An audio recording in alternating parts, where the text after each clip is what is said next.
Making your way through work Monday takes everything you got.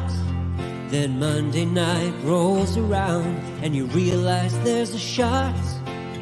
You're only 10 points away. All those times when your team had no fight, they're just so gosh darn frail. Then your star quarterback let another deep ball sail, and your third round pick bet on his team. Then go check out our streets where everybody knows your game, and they listen to complaints. You wanna be where you can see our bodies bring you no shame. You wanna go where everybody knows your pain.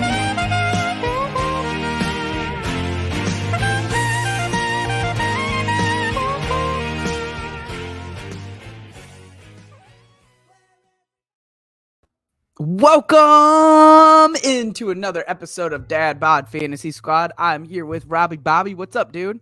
Not much, dude. What's going on? Not much. We got a big episode today. We have a crazy week. I'm sure everyone does. A lot of traveling. Thanksgiving is coming up. We got 3 games on Thursday. It's nuts. It's a good week. It's a solid week. It's a solid Let the people know what we're doing. What do you mean? We're taking off Wednesday, Thursday. We'll be off. We'll be here. What are you talking about? I'm just kidding. Yeah, what are you doing? I was like, oh shit, are we? No, yeah, go ahead. Yeah, so obviously with Thanksgiving coming up, half of us traveling, a lot going on, people with kids, families all over the place. We'll be taking tomorrow and Thursday off of the podcast. So yeah, we're gonna take a couple days, enjoy the holidays, and I hope all the listeners do as well. Yes, and like in the meantime, we'll be active on Twitter. We're going to try to get as much information in tonight's episode. We also have Rob Norton joining us. He was just because we were running a little behind. We said, let's start this up, but he'll be joining us. We're going to get as much information as we can to you guys from this episode, but also on Twitter. We'll post stuff, respond. So we'll be active. If you guys got questions, just send them in. We'll get to them. You know we do. Yeah, it's really just all of us. Well, I mean... Me, I'll be traveling. Brian will be traveling, and he's on the episode tomorrow. So, like, a couple of us are traveling, which is really kind of automatically kind of takes out the podcast for those, because I'm not taking this.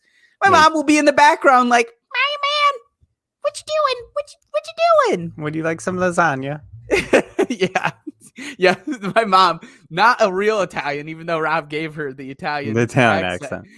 But it's only a matter of time, right? She's married to a full-blooded Italian. That's how my mom is too. Yeah, not Italian at all, but she goes by Nona to the grandkids. That must be the Italian version of saying grandma, right? Mm-hmm. See, that's weird. I never had that. Must be Nona and Noni. You're Sicilian? No, You're no. not Sicilian. I am. Okay, that's the difference, probably. 50 Sicilian, yep. Is that the Sicilian part, do you think? Nona? Yeah. Is your dad the Sicilian one? He's darker, too, ain't Yeah, my dad's Sicilian. Yeah. Yeah, Is that where he's Nona 100. came from? He's 100. Actually, he's, I want to say 50 Sicilian, 50 Southern Italian.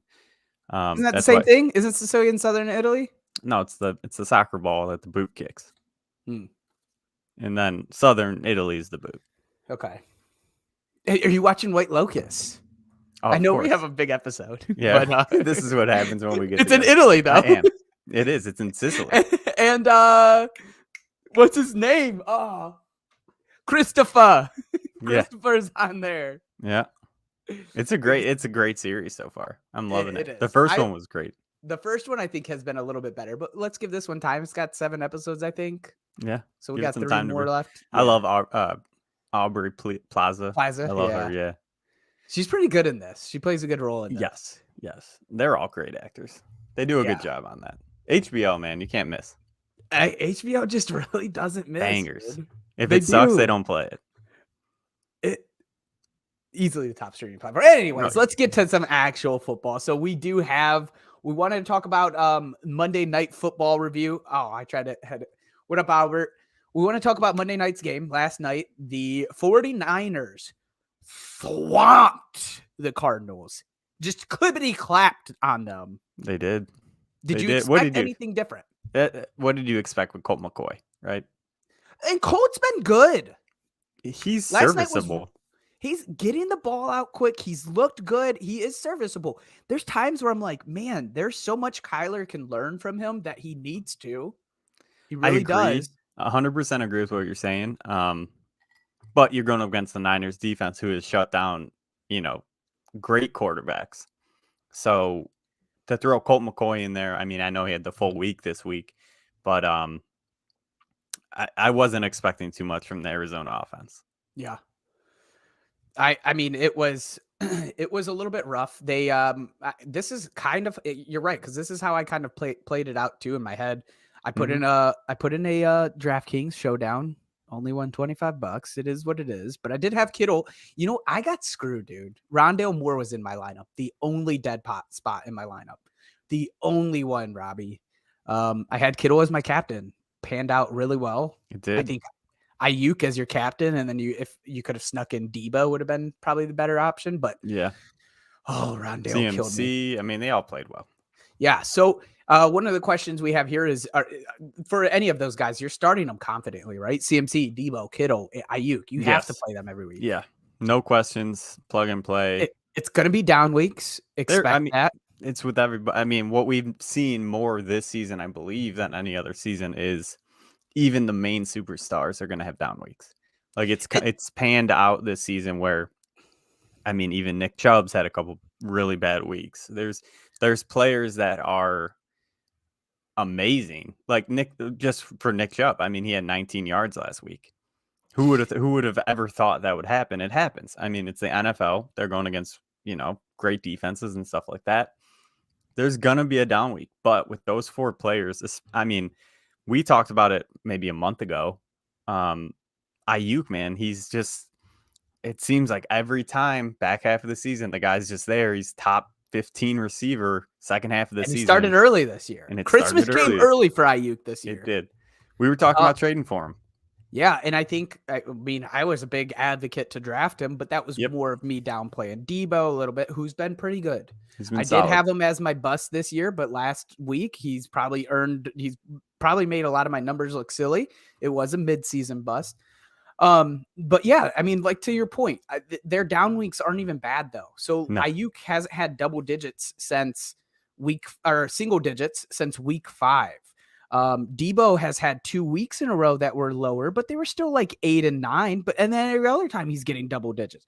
CMC is a guy that just gets too much receiving work. It's 17, 15 fantasy points is kind of his floor, right? And then Kittle is the one that will kind of hurt you. Like, there's last week, I think he went out and got 1 reception for 23, but he came out and said, hey, I would like to have more targets or something. Got a couple more targets this game, which was good. And it was against the Arizona defense.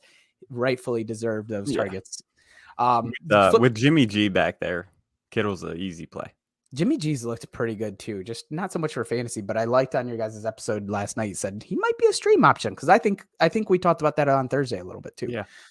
Cardinals side of the ball, Rondale gets hurt and Dortch balls out. I do think Dortch is also having an MRI on his thumb today. I do like Dortch a lot. Is there anything really that we are worried about with Kyler out? Like, how are you feeling about this squad? James Conner, DeAndre Hopkins, with no Kyler, maybe no Rondale. Kyler might not be back next week. It might be after the bye.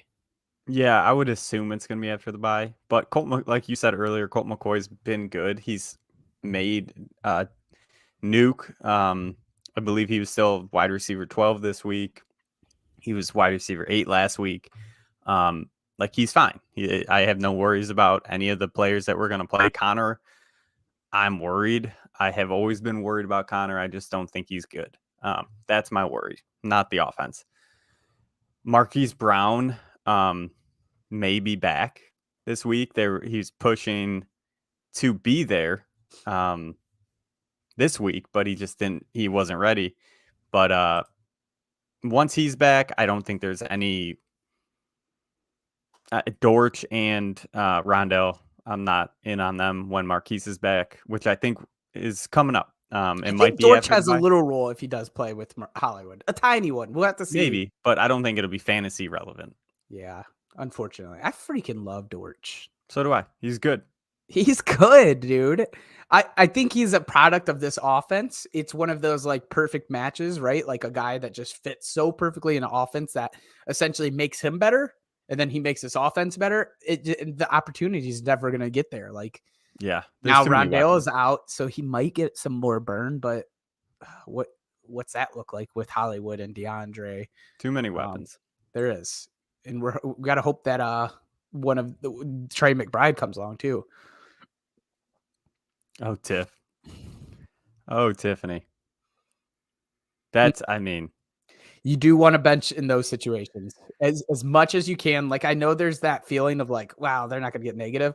Defenses out of all of them, you up that point, you might just want to be like, let's slide this to my bench. I'll sacrifice if they get 15, so be it. It works to my points force on the year. At least I lock in this win. that's interesting. It's not. She was up 1.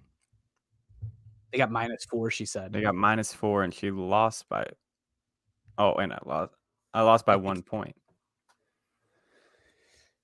So did they get a negative point? I just thought. Still, regardless. Yeah, if you were up 1 and they didn't have any players to play, bench. Good point. Yeah. If they did have players to play, you leave them no matter what. Yep. Yeah. Let's bring in Rob Norton to our weekly episode. There he is. It was What's like, up? Sorry, Nort. dude, it's like one of those news stations where they cut to somebody that's like down. Oh, dude, I love it. I love it. I love it. What's going on, fellas?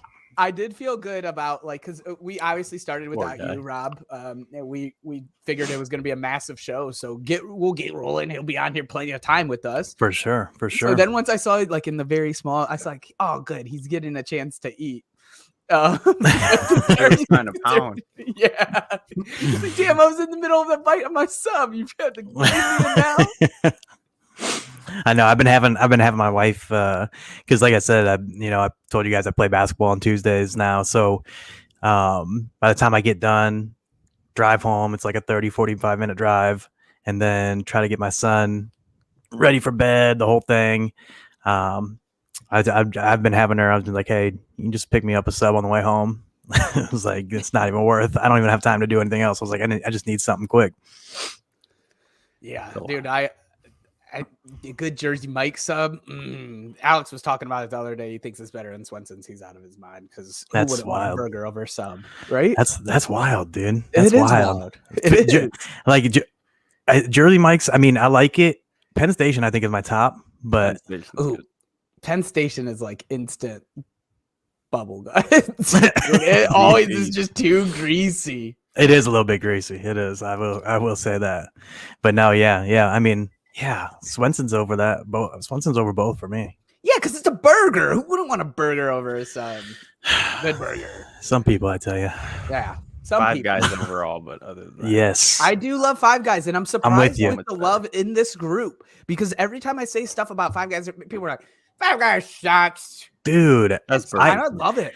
I love it. It's literally my top go-to. Like if My I want a burger, it's my top It's one, dude. stupid Like price, which is yeah, amazing. yeah, for sure. But like I always tell people, I'm like, dude, the toppings are so good. Like And I've they're read so one year- fresh. I think it was somebody responding to you or somebody tweeting at or you tweeting at them. One of you guys said double bake the fries, and my mind just went. Oh, it's me. Yeah, yeah. If you get them well done or something, get them extra crispy. I didn't know that Dude, was an option. Dude. Me either. I It's a can't game- wait to try it. I read it. on Absolute your- game changer. I'm telling you, because Their sometimes fries are already good, and I hate They're- soggy fries. I was gonna say they're already good, but like sometimes you'll get those They're soggy always ones, the mushy ones. Yeah, Yeah. and like if you get them extra crispy or well done, you just tell them Oh that, shit! dude. It's That's how it can't be beat. It might change my entire life, honestly. I think it changed mine. All right, so let's get into some waiver wires that may change your life for the rest of the season.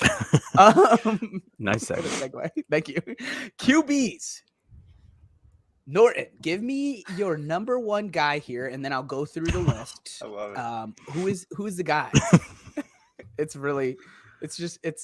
iced coffee, but it does have that chocolate milk. He's a It psychopath. keeps me awake at 9 p.m. at 9:30. Whew. That's wild. I can't really say can't do- much. Tiff, I can't really do the chocolate milk. If you heard the Penn Station remark, chocolate milk is another one that just wouldn't sit right for me. No dairy for Mario. Yeah, I hear you. Milk is not my choice either, so I'm with you. I do drink energy drinks late though, so I'm kind of can't really talk. Well, you got a kid. That's fine. This is true. I have pets, Mario, Rob. on the other hand, he's got See? Warzone coming up. I do got Warzone coming up. Hey, I got a lot of PTO that I just found out, dude. Your boy's got a lot of time off for now, so who knows what's gonna happen. That's the best. Anyways, all right. So top waiver grabs this week. Norton, who would be your QB choice? So there's not a lot under 50%. I feel like there's a few that are in like the 75, basically like the 75 to 50% range. I would say probably Trevor Lawrence, my top. He's only 50, he's only 59% in Yahoo. Probably just the fact of, most of the Yahoo leagues I think are single QB, and he's coming on a bye, so I'm sure teams cut him a lot and stuff. And now they're playing Baltimore. I was gonna say much better at stopping the run than the pass. They're probably gonna be underdogs, so all the setup that you want for fantasy goodness for him. So he would be, I think, my top of this group. I love Robbie's comment there that says "wow" next to that, because he obviously saw 59% and went, "Wow, that's wow." I did. He has him in Dynasty, so of course he loves them. Other guys on this list: if Derek Carr is 64% at Seattle, Taylor Heineke is 14% versus Atlanta. Actually, one of my starts for the week.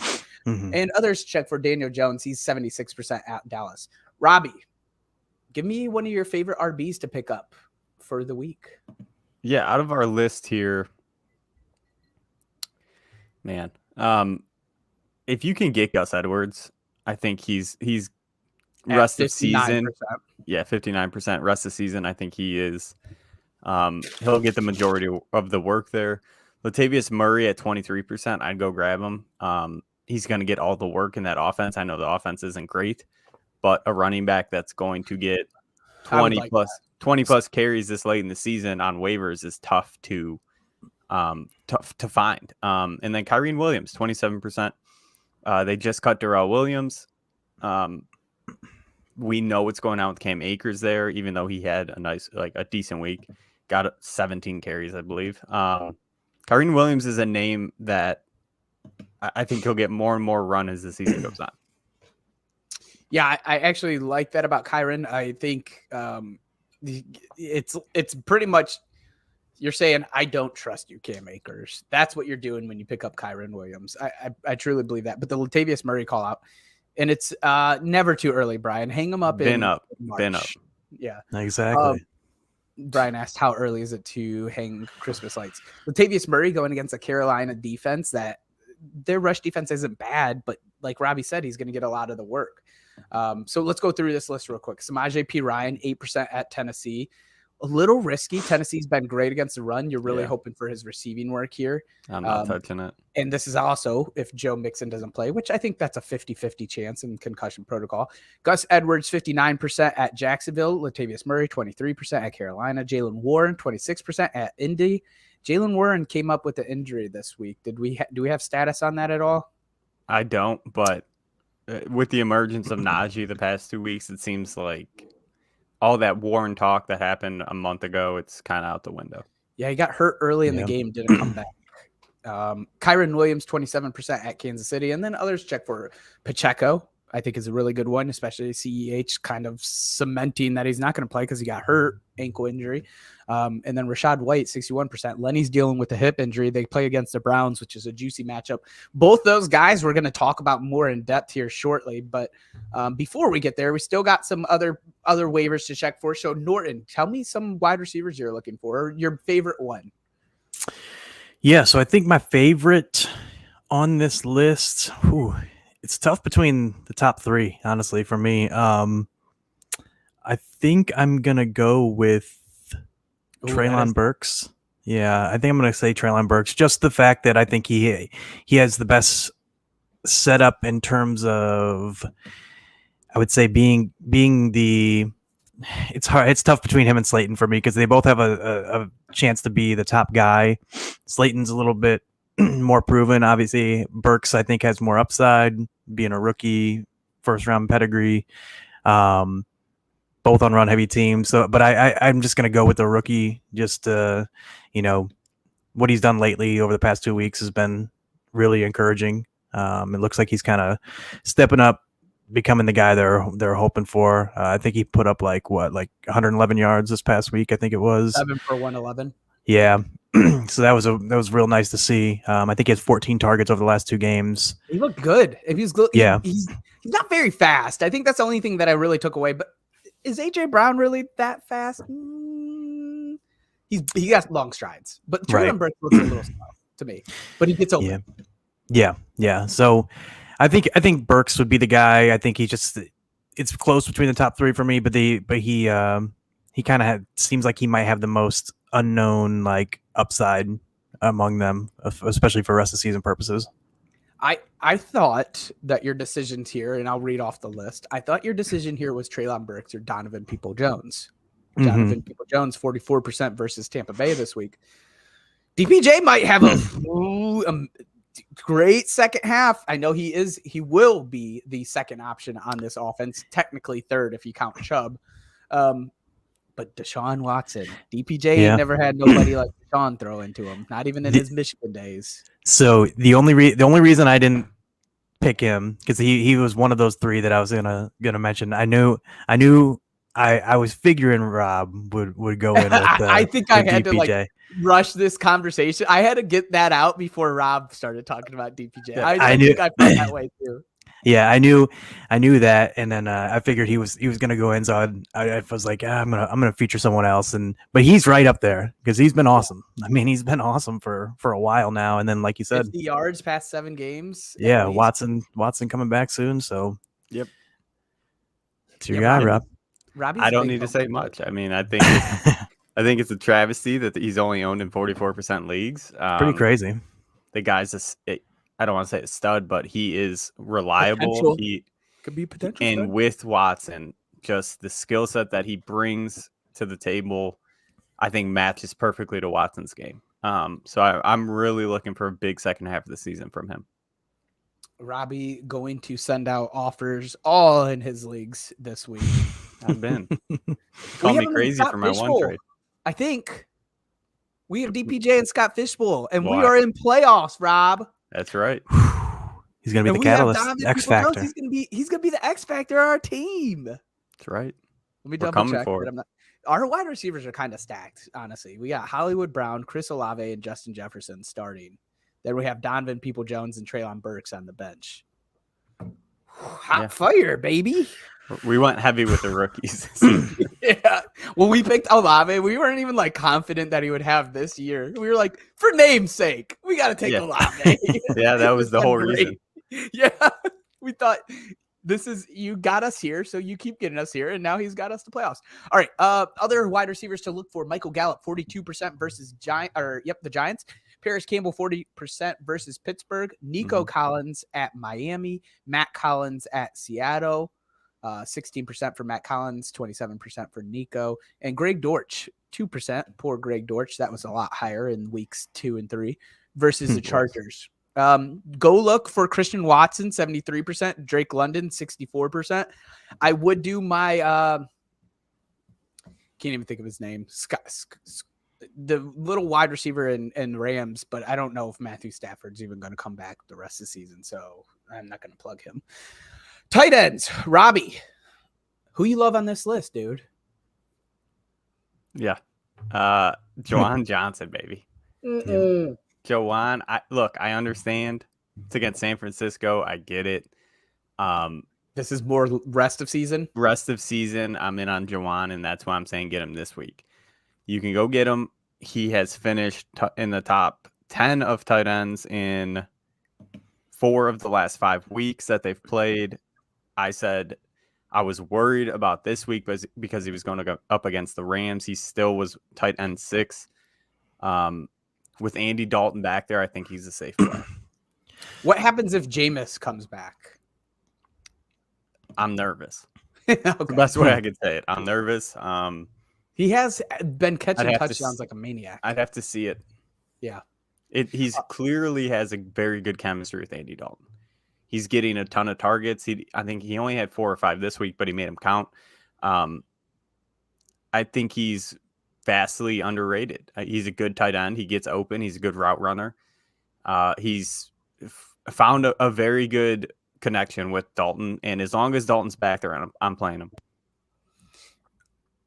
Yeah, Dalton comes from the era where tight ends were actually utilized in offenses. So good to see that we found another one. Foster Moreau, 40% at Seattle is another good one. Evan Ingram, 36% versus Baltimore. Here's my favorite, but it's not so much this matchup, but rest of season. Trey McBride, 16% versus the Chargers. I think we're going to see him get more and more and more involved, and that is still very low. I agree. That he's out there. I agree. It's tough to do it on a 10 team, I think, to pick him up. But if there's something, if you had some sort of injury that you're dropping, I think Trey McBride, even if you're holding another tight end, is a good stash, even in 10 team. Logan Thomas, 6% versus Atlanta. Norton, you had something to say on that? Oh no, I was gonna say to the Juwan Johnson point. Dude, I didn't realize until I was like digging in a little bit more, but Juwan Johnson over the last 5 weeks, literally only Travis Kelce and Cole Kmet have scored more fantasy points in that span. And then if you just want to, obviously some people have had buys in that time, but in terms of points per game, only Kelce, Kmet, and Dallas Goedert. So he's been tight end 4 in that span in points per game, tight end 3 in total points. So yeah, I'm in there with the Juwan Johnson love. And what's weird is Dennis Allen has some sort of love for Andy Dalton because what are they tanking for? They don't have a first, so it's just very odd. It's very odd that we can't see Jameis back on the field. It is weird. Yeah. It's very weird. I don't know, but I'm cool with it as long as I got I think Juwan. it is better than for fantasy, all around. Yeah, probably. You're probably right. Maybe not Olave, but Maybe not the wide receivers. Yeah. Yeah, definitely. Yep. I was gonna say definitely Kamara and Johnson for sure. Yeah. The wide receivers probably do take a little hit. Nobody throws like Jameis does. He'll sling it. He'll take it. Let's get into some injuries. We've already kind of touched base on these. I'm going to kind of run through one and get one of your guys' thoughts on what you think, who this helps, who this hurts. We'll go through that. Obviously, these are kind of relevant and recent injuries. We're obviously not going through the whole list of injuries that are currently happening in the NFL. This is more from this week. Anyways, Rondale Moore, he went out within the first 5 minutes of game, cost people matchups with a groin injury. As I mentioned earlier, Greg Dortch, I think, was getting an MRI on his thumb. Norton, I'm going to ask you, does this mean anything for this offense? Is there somebody that you're buying into? If Greg Dortch is okay, is that who you're buying into? Like, does this give you kind of more Trey McBride love? Anything that you're taking from this? You could also say no. I think deeper leagues, Greg Dortch would be someone I'd look to. Deeper like PPR leagues. Other than that, I think it just more, consolidates to the top guys like Hopkins and maybe even Conner gets a little bit more pass work. Hollywood, it'll be interesting because Hollywood should be back soon. I want to say this week. He was close. He was close to Mexico City game.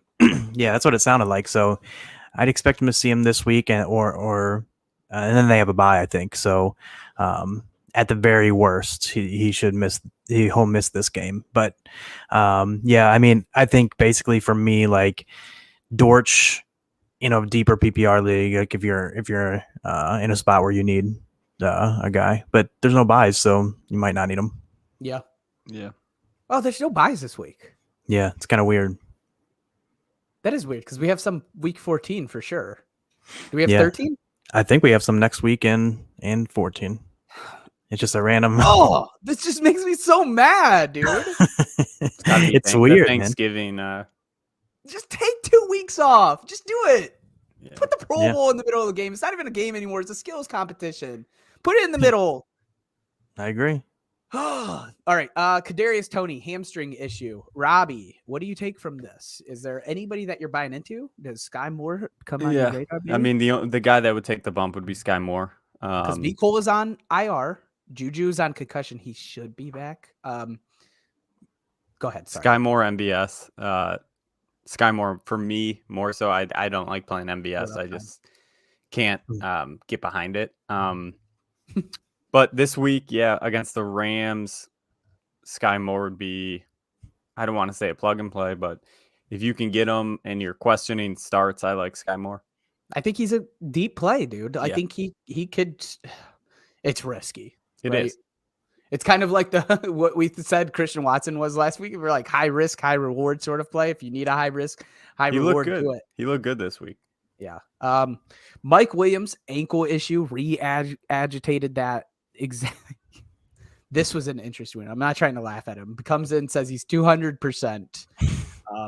And man, did that mean like, oh, he's in my showdown for sure. Had him in my showdown for DFS. Re-injures the ankle pretty much within the first 7 minutes of the game. It's a great catch. Dude, it was a great catch. It really was. What does this mean? Does this bump up Josh Palmer? And I'm going to say something gross, and I don't know if Brian is still watching. Palmer looked good last game. It was the first time he looked athletic. On the week he was. I believe so. Norton, what do you think about this? Yeah, I mean, if Williams does miss, it definitely gives a bump up to Palmer. Obviously, he's going to be on the field more, running more routes, and so yeah, he's someone of note there for sure. I do think Keenan should wide receiver 3. I do think Keenan didn't play what seemed like a full allotment of snaps and routes, so he should take another bump up this week. Keenan probably gets the biggest boost, I would think. We'll see if because Everett missed as well. Yeah. So we'll see if Everett's back. So that could, cloud it up a little bit. But, Palmer probably is the biggest beneficiary of it just by sake of being on the field more, running more routes. What if Palmer is really just not good enough to go against these top end cornerbacks? Now he's going to be facing a lot of the second cornerbacks and does better against them. Yeah. Because Keenan's been the one that's been out for most of the year. And then he was wide receiver 1 without either of them. Maybe it's time to buy into the Palmer love, trade for him, pick him up. He might be available. Justin Fields shoulder issue. I do have this later on. I have a question for you guys later on. We'll just kind of pass this one for now and get to it when we get to the question. Kyler Murray dealing with the hamstring still. I think we can also bypass this one because we see what Colt McCoy does. It seems pretty lateral to the pass catching options. Am I wrong about that? Is there anything you guys want to add about Kyler Murray maybe missing another week? Not really. He might play. We talked about it earlier. I think it pretty much is a parallel move for fantasy. I think. Close. It seems that way. Yeah. Yeah. I mean, are you talking about from a passing perspective? Yeah. It just seems like, DeAndre goes from 6 to 84 to instead maybe something like 10 for 70, right? Like he just gets a lot more shorter, quick passes than he would with Kyler. Yeah. I think basically like the floor is similar. The ceiling is lowered just from the sense of with Kyler, you're going to be probably move the ball more often. You're going to be more scoring opportunities. Yeah. So more chances for touchdowns. But other than that, like the overall volume probably is going to be right around the same. Maybe higher. I think it's higher. Yeah, it's possible. Yeah. Especially because they talked about, I was listening to a pod today talking about the same thing with Fields if he couldn't go versus Simeon. And they were talking about Fields, like obviously he's been awesome for fantasy, but he's throwing like 150 yards passing a game or something. Like it's not really, it's mostly obviously been all with his legs. So if you have a pocket passer that comes in, even if they're not as good of a fantasy option, he might give the wide receivers more volume. So it's a kind of a similar thing with Kyler who runs. So yeah, I do think like maybe the floor is a tad bit higher, but the ceiling's lowered. It's kind of how I look at it with Hopkins.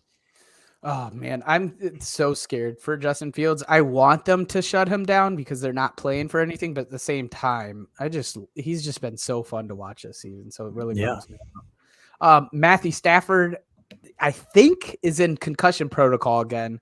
Typically, if you have 2 concussions in a row, we might not see him till week 14, week 15, which then makes me wonder, why would they even put him out there, right? What's the point? You guys suck. Elbows messed up. There's nobody. Cooper Kupp's out. Like, does this affect anybody that we're concerned with? This is a Not- mess. not This really. is like the biggest downfall I've ever seen from a Super Bowl team. Brutal. Yeah, it's not good. I mean, I'm trying to avoid the entire offense. If I Same. can. Yeah, which is crazy considering what they were last year. Yes, everybody wanted a piece. Yeah. Clyde Edwards-Helaire has an ankle issue.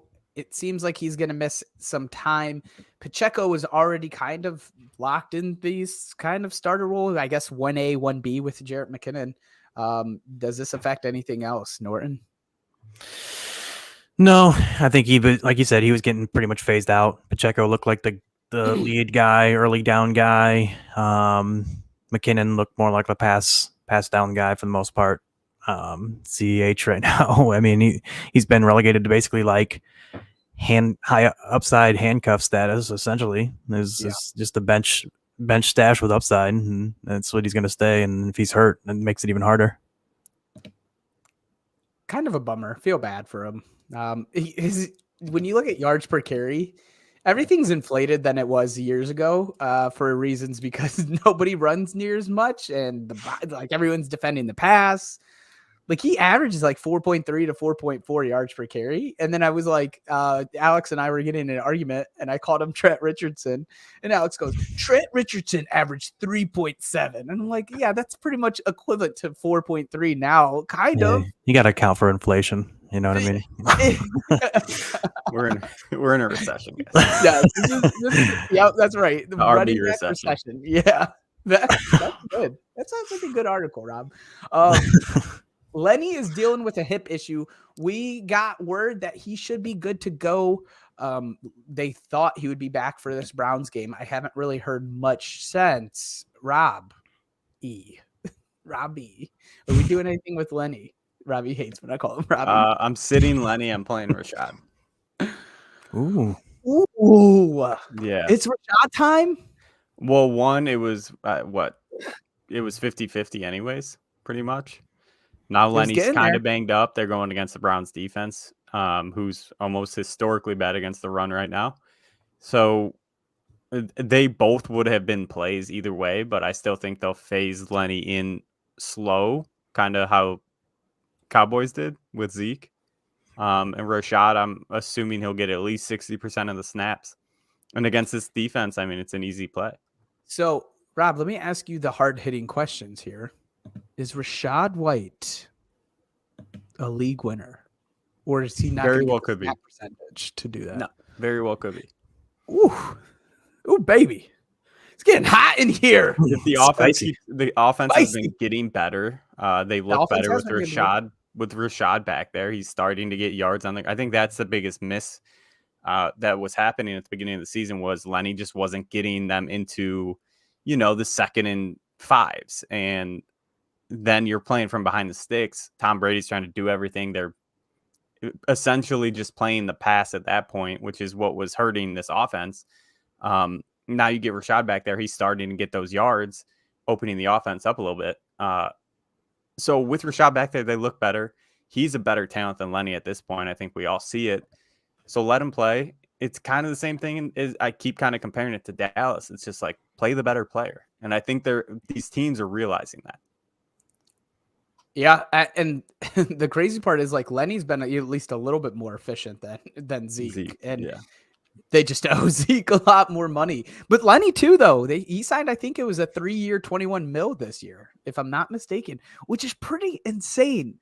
Could be, but I don't know you never know the cap hits and those kind of weird things where they could cut. They might be able to cut him this season at the end of the year. They can cut him this year and that Rachaad White can be a bell cow next season. Yeah. Can you just tell me that? That'd be nice. I'm here for it. I'm here for it too. Boys, let's get into some week 12 start sits. We're not going to do our DFS lineups yet. Maybe we'll post a picture of them, Rob, on the Twitter sphere. We could do The that. Twitter sphere. I already have a Thursday one, though. That's right. Of course you do. You're addicted. Thanksgiving go time. Yeah, go. All right, so we're not going to do any DFS talk today, but we will talk some start sits. So I wanted to start off with some questionable starts, kind of questionable sits, like, not the smash plays, right? It's kind of a backwards way of approaching this, but it's because I have more questions about these. I'm going to ask you, Norton, if you are a Justin Fields owner and they say he's going to play, are you sending him out there on your fantasy lineup against the Jets? Yeah, if he's playing, I got to. He's just been too good. Too good for me to really shy away from, unless you really have another high end option. Dak Prescott. Dak Prescott. I can't remember. They're against the Giants, right? Yep.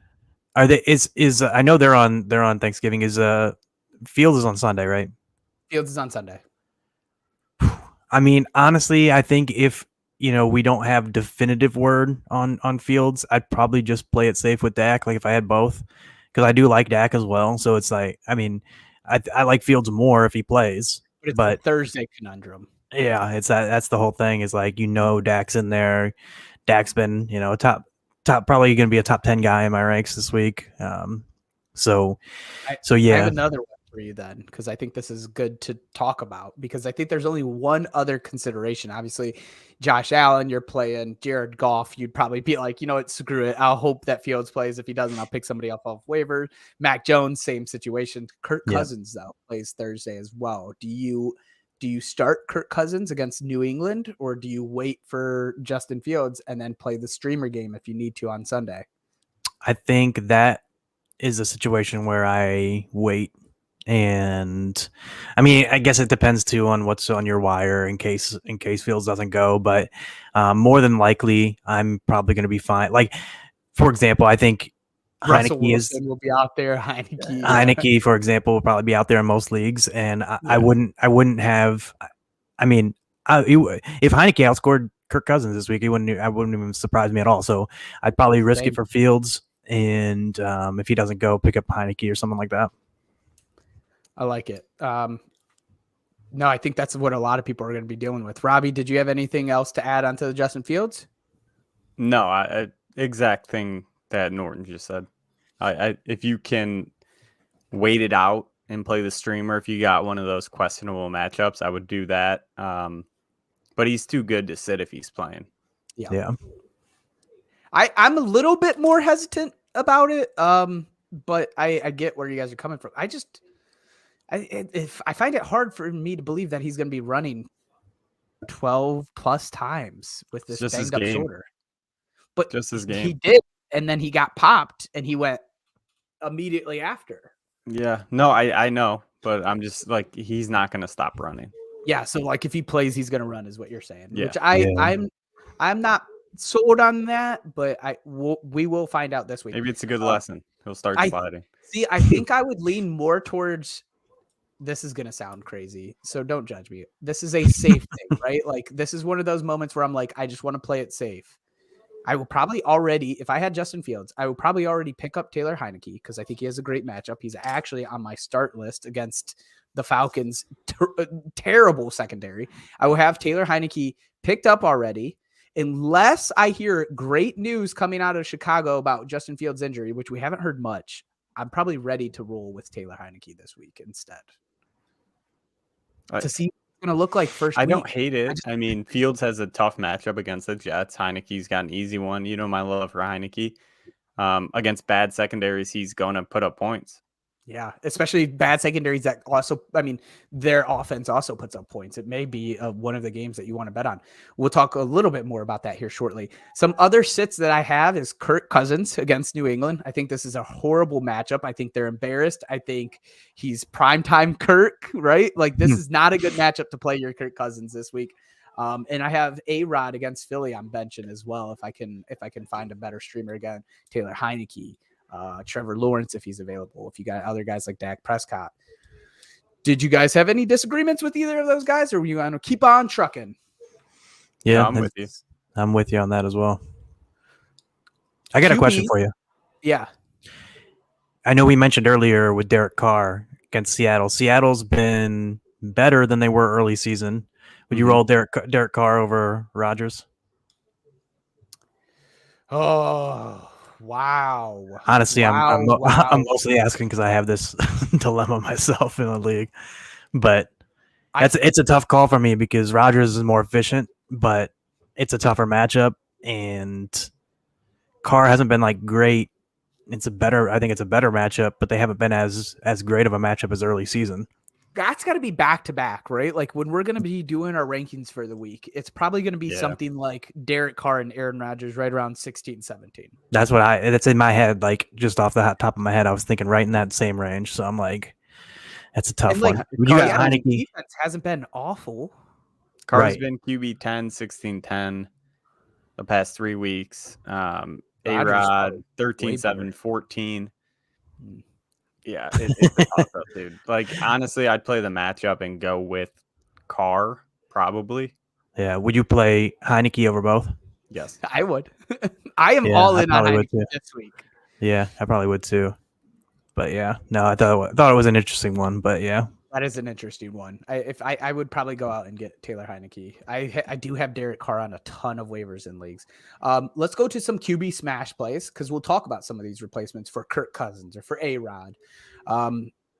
Some may not be available, but some may be on your bench. I'm a huge fan of Dak Prescott this week. He goes against a tougher Giants defense, but I think this game's going to be close on Thanksgiving.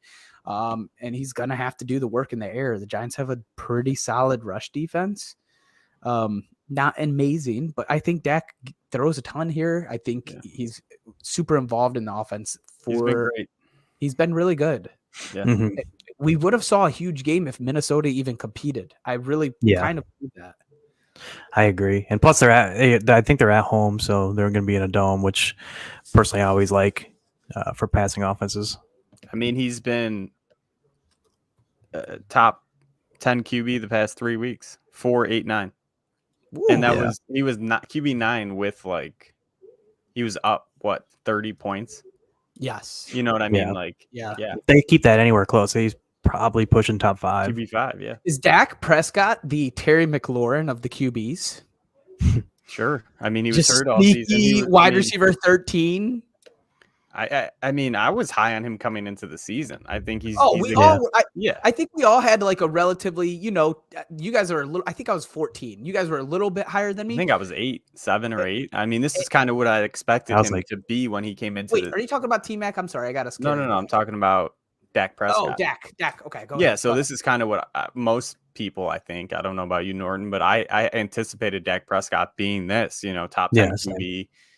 He's efficient on the ground when he runs. He's smart about it. He picks his spots and gets decent yardage pretty much every game. And then the dude can throw the ball, and he's got CD Lamb he's thrown to, Dalton Schultz he's thrown to, Tony Pollard now. Like, he's got the weapons there. He's gonna be good the rest of the season.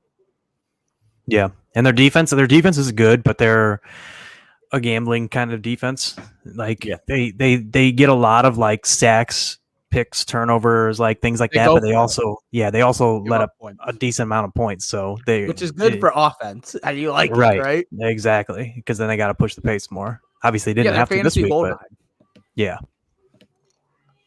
Another player that was already mentioned in this podcast, T-Law, Trevor Lawrence against Baltimore secondary after a bye. Smash play for me. I like it. Yeah.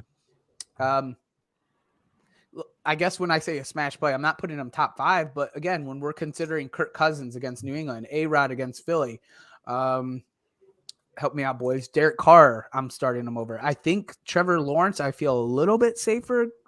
I don't know. Would you go Trevor Lawrence or Taylor Heineke if you had him? Trevor Lawrence. Norton? Yeah, I think I lean Lawrence as well. Baltimore secondary is not good. Atlanta's been rough too. Yeah, but Trevor Lawrence has a bunch of weapons. I mean, I'm still in on Lawrence. He's been good enough. Yeah, but as I say, it's funny because they're kind of actually really similar. I was trying to get a differentiator, but like they both have like similar level I mean- weapons in the passing game. I'd say they both have like teams that can run it. Heineke has a little bit better. Yeah, but Yeah, he T-Law's, might. I mean, he's been top 10 for the last 5 weeks. I don't know. I think he's just. I mean, you more think he's just. consistent. Yeah, and I think he's just really a better talent when it comes down to it. Like that's the biggest difference, I think, really. But like both of them can run a little bit. I think Washington, the only and the other tiebreaker for me is the fact that Washington seems more likely to try to fully establish the run. And like I mean, they saw what did Brian Robinson had like 27 carries a couple weeks ago or something, and that was with Gibson having like 13 or something. It was like I don't think it was 27, but it was high. okay. I was gonna say I thought it was a bunch. Crazy. Yeah, there was. I knew he had a bunch, and then so there to me like Washington is kind of more 26. likely. You're right. 26. Okay, Against I was gonna say, I Philly. thought it was like crazy, and that was against Philly too. Like that's Yeah. so like they're a team that is definitely and they're playing like Atlanta. Obviously, the secondary can be attacked, but Atlanta is another team that wants to run the ball a ton. So there's a possibility that this game is a situation where both teams are running the ball a lot. And I think so that kind of leans me more towards Lawrence because I think Lawrence is going to be in a situation where he's more likely going to be down and throwing a lot more, having to take more dropbacks against Baltimore. Could be a good game. Could be a really interesting game to watch. I mean, Jacksonville's playing a little bit better now. Trevor Lawrence has been playing better lately, and I know. Honestly, the Jags are a fun team. I think personally, they are a lot of fun. Yeah, I have slowly bought into all of them. I did not like Christian Kirk before the year. I still don't like Zay Jones. I think that contract's horrendous. But I obviously love DTN. And Evan Ingram's been good. Taylor Heineke was also another one. Rob, you had one to add to a smash play for QBs. Geno Smith against Vegas. Vegas defense terrible. Yeah, they're terrible. Geno Smith's a top 10 QB right now. He's been playing awesome. I think are they coming off a bye? I think they are. Yes, they are. Yeah, they're coming off a bye. I'm happy with this matchup. It's going to be a good one for Geno. Yeah, off a definitely. bye, off a big win. No, they lost. They lost to Tampa Bay. So off a loss. Yeah, I think he's going to come out and sling it. So I'm all in. Are you where do you have him? Where do you have him relative to some of the guys we talked about so far? Above Lawrence? Yes. Okay, that's what I have him. I would say I haven't done rankings obviously, but just off the top of my head, I think I'm going to have him above Lawrence. Like I'll probably have him second behind Dak of the guys we talked about. Yep. Like it'd be Dak then Geno. I'm with Lawrence and Geno and Dak. If you have any of those guys and Justin Fields, are you starting them over Justin Fields? Probably. If I have Dak, I'm definitely starting Dak. Yeah. If I have Geno, I'm probably starting Geno this week just to be safe. Yeah, the nice part with if you have Geno and who was the other one that you said, Lawrence? Mm-hmm. Both of them play Sunday too, right? Yeah. So Dak's the one you gotta make that decision. But early. if Justin Fields plays, do you pick those guys or no? Gosh, I don't know how you can sit Fields. It's hard for that's why it's so tough for me. Like I think safer thing. You got to think people are playing for playoffs right now. You guys don't want to go. You just told me Geno's going to have a good week. It's a safer play, I think. I get that it lowers the ceiling quite a bit, but what if Justin Fields goes out there and it's a dud? Like he runs 5 times. Yeah, don't I mean, want to see it 1 week. It's definitely possible. It'll probably depend a little bit too on what I'm looking like, on what my team. Everything else, yeah. Yeah, there's all those factors, but I think more than likely, if we get word that Fields is going to play, and they say at least he's semi good to go or mostly good to go, I probably would have a hard time sitting him personally. Yeah. I'm a little bit more hesitant with him, but we already talked about that. Let's get to some questionable sits with the RB position, okay? Alvin Kamara going against a tough San Francisco front. Would we ever consider benching him, boys? No, for me. I mean, unless you're loaded. unless you're loaded, like I don't know. Say you had Jeff Wilson going against Houston. It's a juicy matchup. Yeah. I think I still go. If it's PPR, I still got to go Kamara. Non PPR makes it a little closer. because you're not gonna. You're I think really hoping for passes. Well, that's the thing is that they're gonna be trailing. Yeah. He's gonna be involved in the passing game, especially if that front gets after Andy Dalton. He's gonna check it down. Like he's so heavily involved in the passing game as is. Like so for me with like Kamara in a PPR, he's so hard to bench with Dalton at QB, no matter the matchup. But in a non PPR, I mean, I think it's definitely viable to go with Jeff Wilson in that kind of matchup. Next one on here, Joe Mixon against Tennessee and in concussion protocol. I mentioned that because of the Thursday 3 games that we have going on. Robbie, do you bench Joe Mixon for a guy like who do we got playing on Thursday?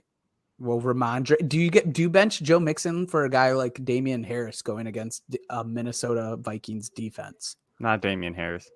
Yeah. Ramondre, I would. Ramondre is kind of easy. I'm just trying to think of somebody that you might have on your bench. Joe Mixon still. Yeah, same for me. Yeah.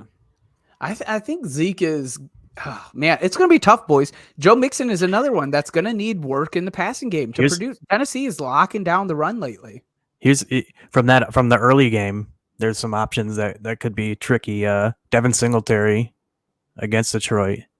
Or which I'm kind of worried about that matchup. Detroit's defensive front has looked better. Yeah. Would you roll Devin Singletary against Detroit, or you hold for Mixon? I'd hold for Mixon personally. I'd because hold, I am a little bit down on Devin Singletary this week alone. I actually think he's been looking good though. Jamal Williams. Oof. Buffalo's been giving up a lot. I go Jamal Williams. I probably go Swift too over Joe Mixon if those are my choices. Yeah, that's a tough one. That is the toughest. I think that's the toughest. I think the Jamal one's probably the toughest one. And honestly, that's something that people could really have a big dilemma with, considering where they were drafted. Tennessee's rush defense has been really good. Again, though, Joe Mixon hasn't really been the guy that's been getting it done on the ground. He's really been getting his points through the air. It is tough, and I think he plays, but there is a chance that he doesn't, and you just benched Detroit. Like, I think I go those again. We're on playoff time. Jamal Williams and DeAndre Swift. Maybe you can argue the Swift thing, but Swift like you gotta put those guys in, man. Just keep it safe. You don't want to end up Joe Mixon being out, and then you're starting Matt Breida. That can't be Matt Breida. He plays on Thursday as well. Then you're starting Jarrett McKinnon.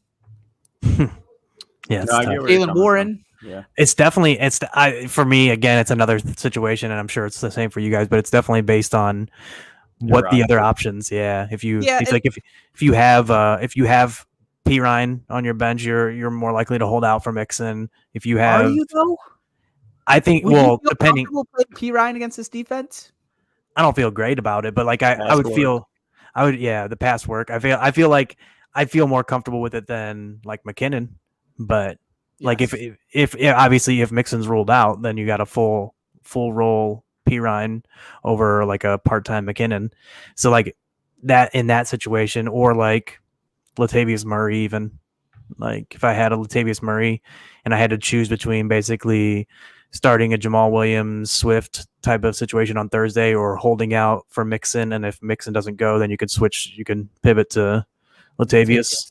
Yeah. Like I'd feel fine holding out, knowing I had that option. I guess the problem is like when we talk about some of the guys that are going on Thursday, their matchups are nicer. Look, you don't sit your studs. I get it. You don't sit your studs. You really shouldn't. Joe Mixon has been for fantasy a stud.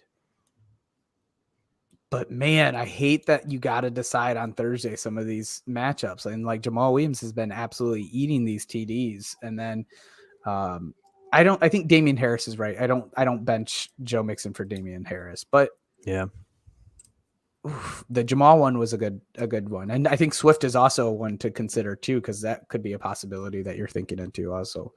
Cordarrelle is facing a tough Washington front, has not produced recently. Boys, is he startable this week? I don't play him. Yeah, I'm down on him this week. You should have better options. I'm kind of off that whole team, to be honest. Yeah, same. Honestly, I mean, when you mentioned the whole team, I'm still getting suckered into London, I think, but just I'm with out. no pits there, I'm out and on all of it. yeah, I mean, I can't London blame you. would be the safest play. I Rob get is that. hurt. He is hurt. That is a man that is broken. I don't want to talk. I can Pelicans ever see it again. in his eyes, and I can You can hear it in his voice. Hear it in his voice. Yeah.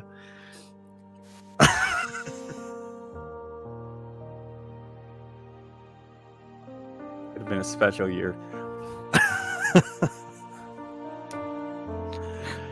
I see tears in your eyes. No, I'm It's good. okay. I'm okay. I'll get past it. All right. All right. So we're benching Cordarrelle. It looks like he's about to cry. What do we do with Damian Harris, as mentioned, against Minnesota, and Isaiah Pacheco against the Rams? Are we? I'm not playing Damian Harris. Yeah, Damian same. Harris Bench. is sitting on your bench. What about Yeah. Isaiah Pacheco against this Los Angeles Rams front? That's actually been mediocre. Still Aaron Donald. Dude, he's. I don't know about you guys, but like He's been quiet.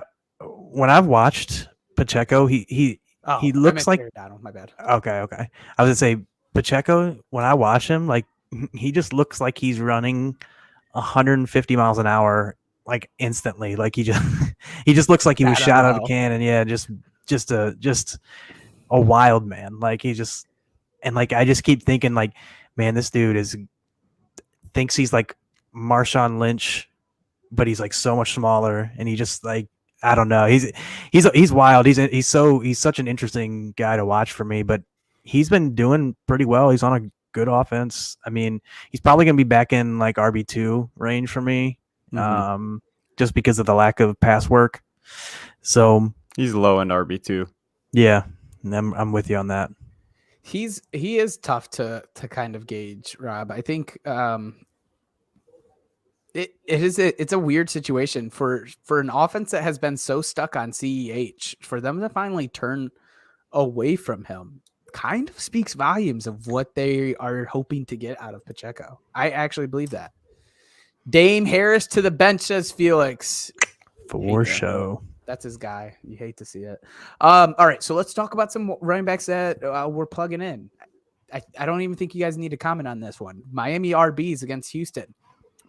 Raheem Mostert, Jeff Wilson, eat up, boys. It's dinner time. Yep. D-Mont against the Jets with hurt Fields. This is how I see this playing out, right? I think D-Mont's going to have a huge game. He looked good this week. Yeah. I think he could do it again. D-Mont every year at the end of the year. That's his time to shine. Yeah. He always suckers me in to the next year. Yeah, he does. next Rob season, won't I'm trade him in Dynasty again. We have to do this whole dance again. Here's one that I found and that I think is going to be really fun to watch. Michael Carter against the Bears, especially if there's a QB change. Oh, baby. Yeah. Dude, I was going to say, obviously, I'm assuming you guys would, if you have Michael Carter, you're wanting Mike White. Joe Flacco does Joe it too. Flacco. Oh, you'd want? I figured When Flacco Mike was White in, does the it, right? RBs had like 10 targets apiece. they did have a lot. They did It have was a lot. wild. I mean, either way, you want one of them to come in. I was just thinking of that one game last year when Mike White was in and he targeted Carter like 15 times or something, or whatever he had, and it was wild. But We'll talk about that, Felix. oh yeah. I think Michael Carter, Joe Flacco was targeting these guys a ton in the beginning of season, and it was crazy because it wasn't just Michael Carter; it was Breece Hall as well. They were getting like 5 receptions each game, each of them. At least. It was insane. Yeah. Yeah. We were talking both of them being top, like playable options just from the past. I think he's a buy low. I think you go out and get Michael Carter. Yeah, he's very Rest well of could season, but then next year he's back to nothing. Redraft. Yeah. be. Right. Yeah. No, yeah, and definitely could be. And then the interesting part though is Joe Flacco was dropping back and throwing like 50 times a game, like in the early season or something like that. It was like 50 some. Like, do we still see him drop back that many times, or do they scale it back? I mean, you'd think they would still drop back. It's not like Carter is a grinder. Easily. Yes, for me too. You should have sold Deontay Foreman last week. I It's was all trying. downhill for you now, Deontay Foreman owners. I was trying in every league. Did you? Good. Yeah, I sent out Were you offers asking even for a lot or no? No, dude, I even sent out like how I don't even like picks, and I was sending them out for thirds. Like, Well, I yeah, guess it is a different situation in Dynasty. well, I was trying to get it just from teams that were like I would go look at teams that looked like they were kind of running back needy, and I was a team. It was most of them were teams where I was pretty good at running back, and I was sending out for just picks, knowing that I could maybe flip those picks into something else, but didn't work. I'm sorry to do this, but I have breaking news, and I know we're running low on time. The bullshit should not be happening here. But did you guys know in White Lotus? Lotus? Is it Lotus. Lotus. I thought you said locust earlier. I did. White Lotus. You know the guy that's married to Jennifer Coolidge? It's the director, ain't he? Or the show I don't producer. think he's the director. But do you know what he is? Do you know who I'm talking about? Jennifer Coolidge is Stifler's mom. Oh, Yeah. okay. Yeah. Have you ever watched the show, Rob? I have not. Okay. It's on my list to watch. It's a great show. Well, the guy that's married to Jennifer Coolidge, Stifler's mom, is Uncle Rico from Napoleon Dynamite, and I had no clue. Wow, really? Just told me. Yeah, I would pull up a picture a little bit better, but let me see if I could just show on my phone. Uncle Rico, baby. Wow. All right. Now that I got us distracted and Robbie, I'm pretty positive he's the creator of the show. Uncle Rico is. Yeah. Felix. I was about to say it. Yeah, you sure can. Can throw a ball better than Baker Mayfield. That's damn. Oh, he's Stifler's mom, dude. Stifler's mom. Robbie, you had an RB that you're saying plug in, and it's one that I love.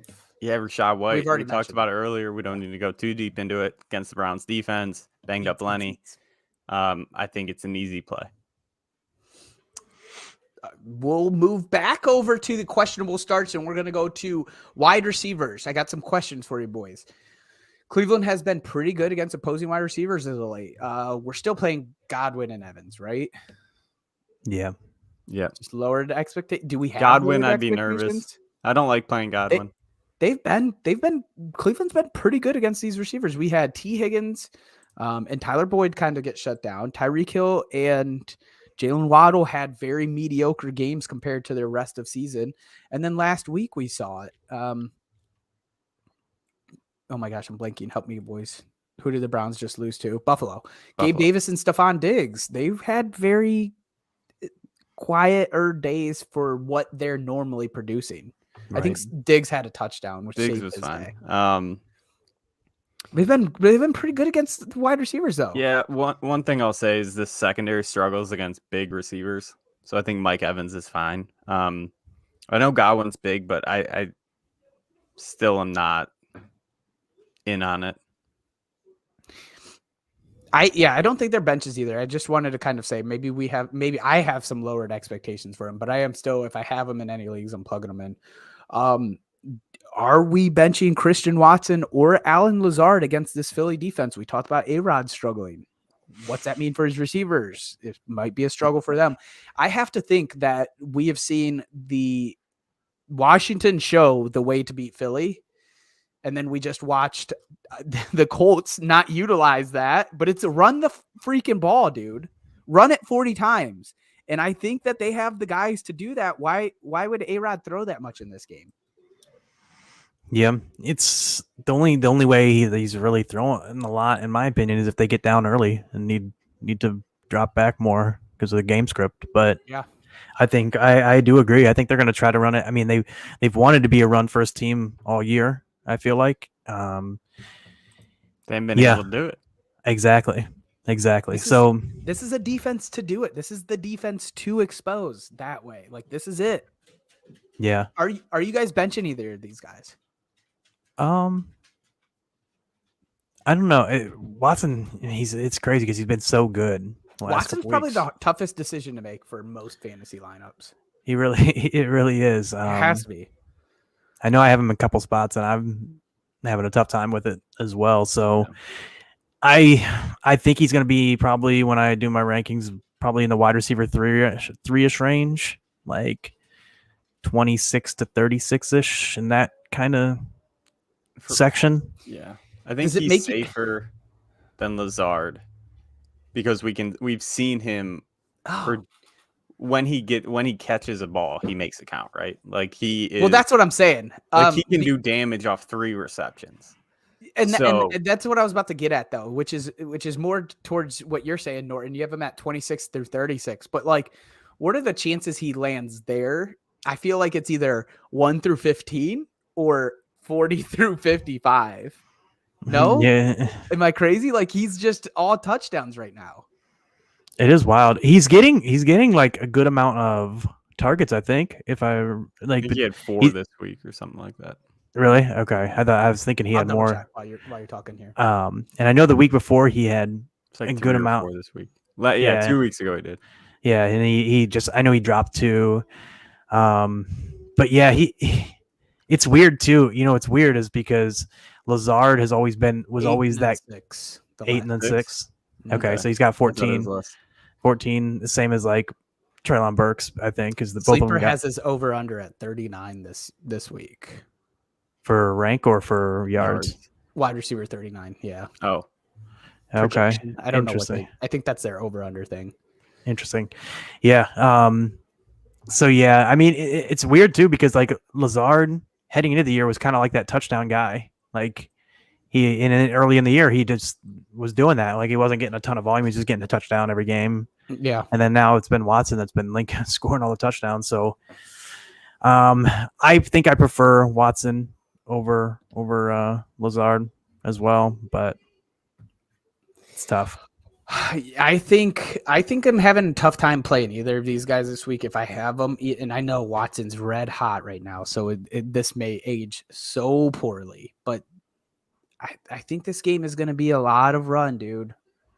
I can't wait to eat my words on that when Watson puts up another 3 TDs. I really can't wait. Some wide receivers that I have that might be sneaky plays, might be sneaky streams. Richie James. Again, he's kind of dealing with a little bit of an injury, but who's catching the ball in New York? Slayton, that's it. No Richie James here. No Richie James not- love. It's not Kenny Galladay, that's for sure. It's Richie and Slayton. Adam Thielen against New England. So I think this is a tougher day for JJ. I know what I said about Kirk, but I think Thielen is maybe close to the only guy that produces on this offense. I don't know. I think this is tough. It's a tough. What do you think matchup. about Adam Thielen? Tough matchup? Yeah, That's what I think. Yeah, it is a tough matchup, but that's kind of why I think he might be the go-to guy here because I think it's even tougher for JJ.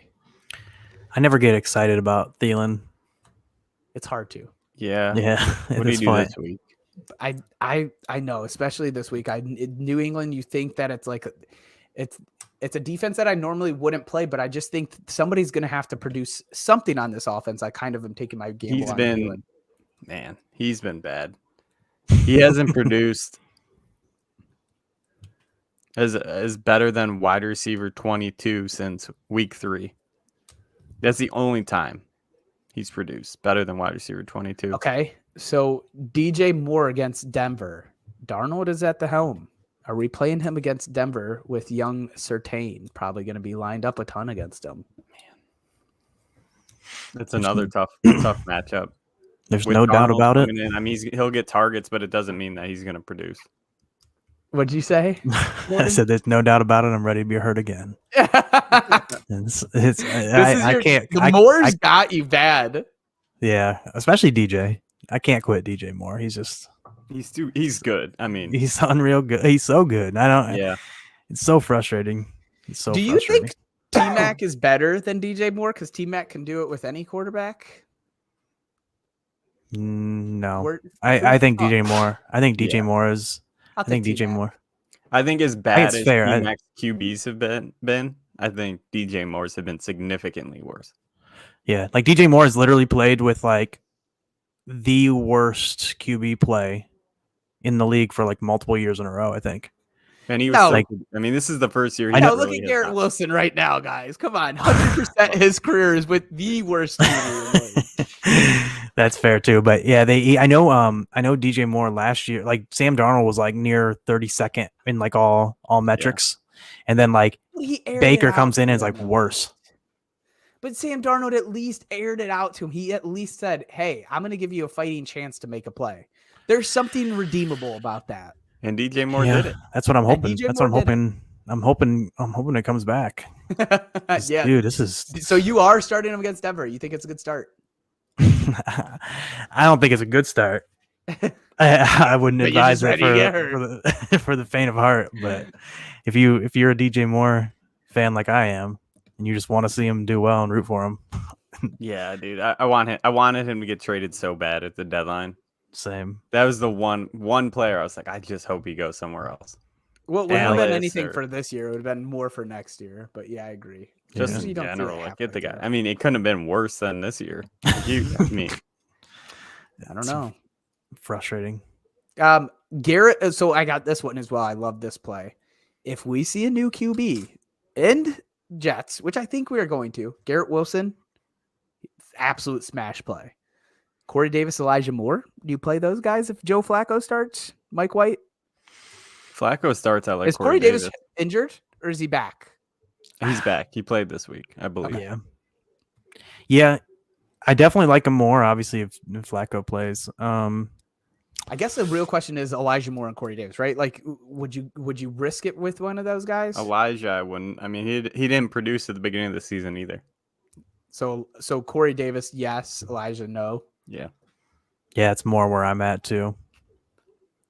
You're not I going to think it's more of a DFS play. Like I wouldn't play him in More my. Moores. no, I don't need I don't need more Moores. I've had enough. I've had enough. Don't worry, I got Sky for you, dude. He's just sitting on my bench, I just waiting. see. That's the thing, man. That was just a third one was just. You drew the line there. It was- He said, that's- no. No, I had to cut it off at some point.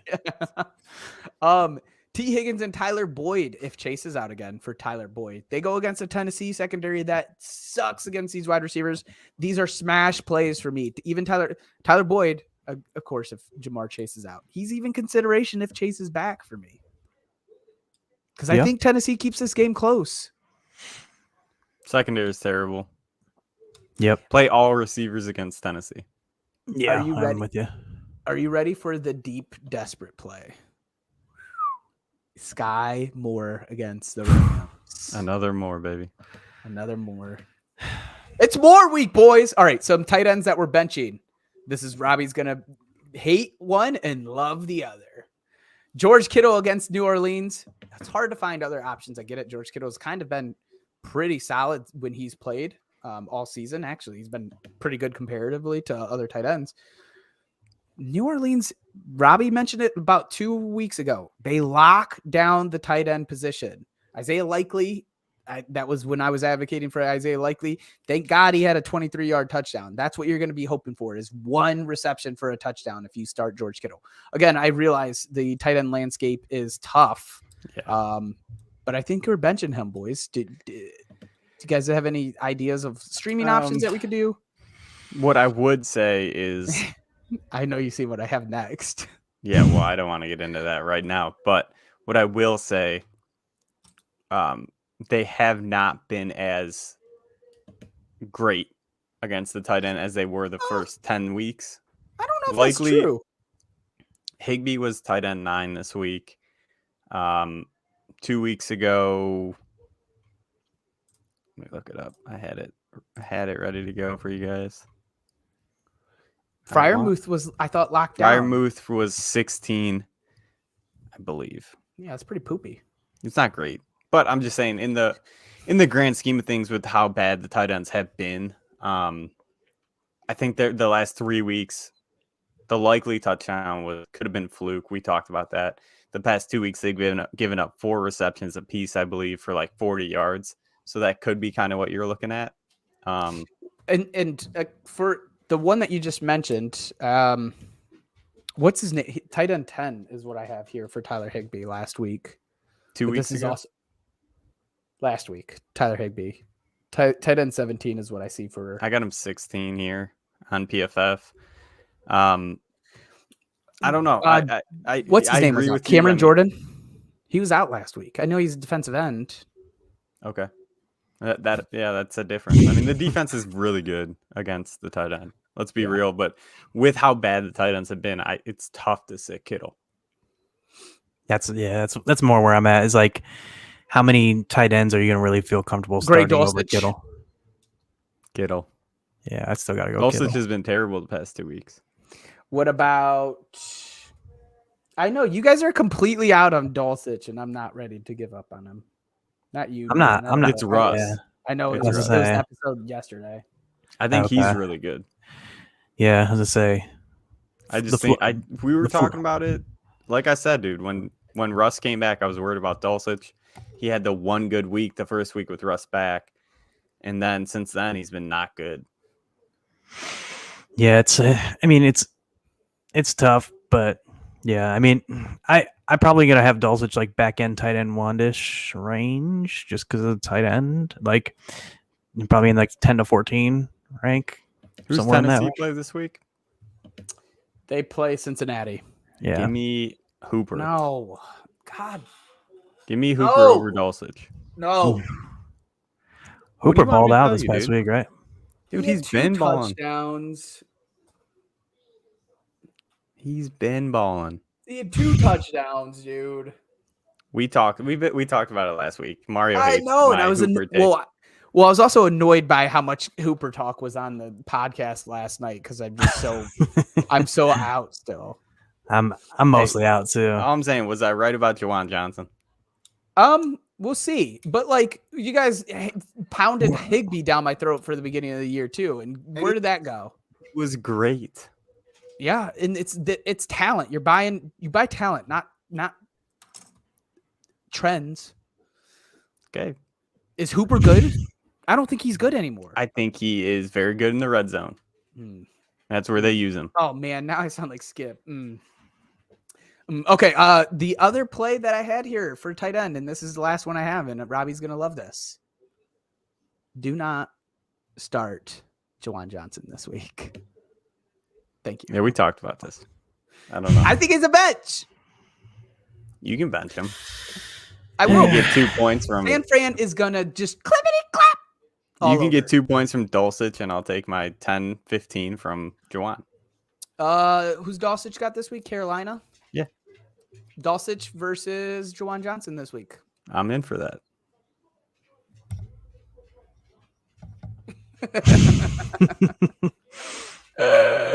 Boys, any last thoughts? Any last minute advice for everyone as they embrace Thanksgiving games, eat turkey, eat lasagna like us Italians, Rob? Yeah. Gosh, I wish, man. What I will, wish. I mean, I'll say we're kind of talking tight ends a little bit. I'll say this. When Bellinger comes back, Danny Bellinger, I think he's going to be a good play coming down the street. Like, if you can go snag him and sit him on your bench, I would do it. That's tough. I would snag him and let him sit. Yeah, I think it's the IR spot would be great, right? Like if you have the IR spot, just plug them in there. But then you wonder, did somebody just plug them into their IR spot already? Yeah, that's the question, right? I'm just saying, if you can grab him, I would, because he is good and there's no one to throw to. But he might not come back this season. I'm looking it up right now if there's any news. That's the biggest worry for me. You might hold on to him for nothing, and then it's like I just held on to a very tight end 9 through 12 guy for the whole season to not even play, and that's. I mean, he must have got messed up with that eye. It broke his whole thing. I don't know what this is Orbital? called here. Yeah. Wow. Put a He's mask lucky on. Give him one of they those need to get NBA visor. masks, you know? I think visor should be mandatory. It's kind of crazy that that was even an op. Like, I guess it doesn't happen all the time, but that would scare the shit out of me. Yeah. When's the last time you've heard of somebody getting? I don't know if I've ever. Well, not popped eyes, poked eyes before, definitely. But he got punched in it. That's what happened. They went for the ball and they punched him right in the face. Dude, right? And it was just like so it went square Square right here. when they were punching Like for the his- ball and they just missed. They missed it. Went hit the hit, And his hit him in eye the was eye. bleeding. It was all over his jersey, dude. I was like, oh my God, this dude's eye just exploded. Dude, Weirdly had the game on Sunday Ticket at that time. And I was like, oh, shoot. And then I even saw more on Twitter later. And I was like, oh my God, there was a ton of blood. It was all over his jersey. That's wild, Not- though. there That's was- wild. I do think, like, dude, like, why wouldn't you wear a visor? I mean, I guess some people probably complain there's like reflection or a little bit of vision issues, maybe. I mean, but like, dude, visors are awesome anyway. Just get one in there. They look cool. Yeah, exactly. My dog is all up in. Nina, come on, dude. Oh, wow. All right. I just threw a paper back at my dog. Any last thoughts? No, not for me. Not for me. Outro music rolling, baby. If you aren't already following Rob Norton, check him out on Twitter at Norton0723. For ourselves, we're at DadBodFS. We'll be posting this video to YouTube, Twitch.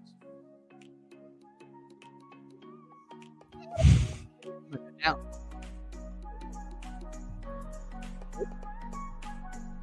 It's not kind of good. All right. We'll post videos to YouTube, Twitch, Facebook, DadBod Fantasy Squad. We'll be posting the recording to Spotify, Apple Podcasts, Google Podcasts. Rob? All the major streaming platforms. For myself, for Rob Norton, for Robbie Bobby. Peace.